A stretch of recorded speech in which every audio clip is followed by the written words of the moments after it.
जय हिंद साथियों। आज की क्लास में हम लोग शिक्षा और संस्कृति के अधिकार के तहत अनुच्छेद 29 को पढ़ेंगे। तो स्टार्ट करते हैं आज की क्लास को। अनुच्छेद 29 में अल्पसंख्यकों के हितों की रक्षा से संबंधित प्रावधान दिए गए हैं, ठीक है।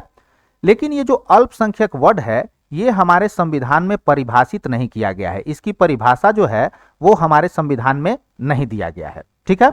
अब अल्पसंख्यकों की पहचान के लिए क्या होता है, तो national commission of minority act 1992 पास होता है और इसके तहत जो है 17 मई 1993 में नेशनल कमीशन ऑफ माइनॉरिटी की स्थापना होती है। अब ये जो आपका नेशनल कमीशन ऑफ माइनॉरिटी की स्थापना हुई, इसके प्रस्ताव के तहत 1993 में क्या होता है, तो केंद्र सरकार 5 धर्म के लोगों को अल्पसंख्यक यानी माइनॉरिटी का दर्जा देती है। कौन कौन से धर्म के लोगों को, तो मुस्लिम, सिख, ईसाई, बौद्ध और पारसी, ठीक है। अब आप लोगों के दिमाग में एक सवाल ये उठेगा कि वर्तमान में जो है 6 धर्म माइनॉरिटी है, तो छठा कब जुड़ा।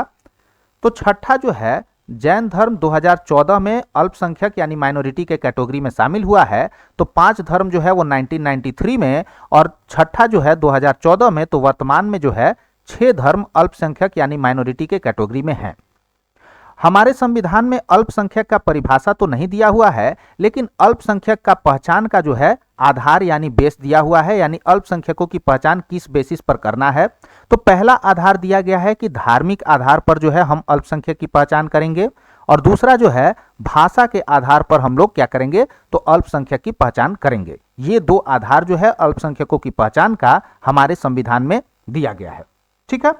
अब आते हैं इससे रिलेटेड एक केस जो कि आपका है TMA pi foundation versus state of Karnataka case, ठीक है। इसमें सुप्रीम कोर्ट ने क्या बोला है, तो सुप्रीम कोर्ट ने बोला है कि किसी राज्य में भी किसी समुदाय को अल्पसंख्यक यानी माइनॉरिटी का दर्जा प्रदान किया जा सकता है, ठीक है। अब इसको जरा एग्जांपल से समझेंगे। मान लीजिए आपका वेस्ट बंगाल है, ठीक है।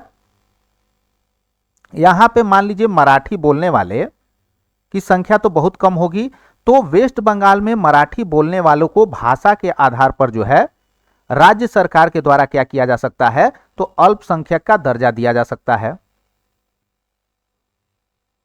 ठीक है। उसी तरह मान लीजिए आप किसी साउथ के स्टेट में चले गए, वहां पे जाहिर सी बात है, मान लीजिए आपका जो है भोजपुरी भाषा को हम आधार मान लेते हैं। भोजपुरी बोलने वाले साउथ में बहुत कम होंगे, किसी स्टेट पार्टिकुलर ले लेते हैं, एज फॉर एग्जांपल मान लीजिए कर्नाटका ही हमने ले लिया।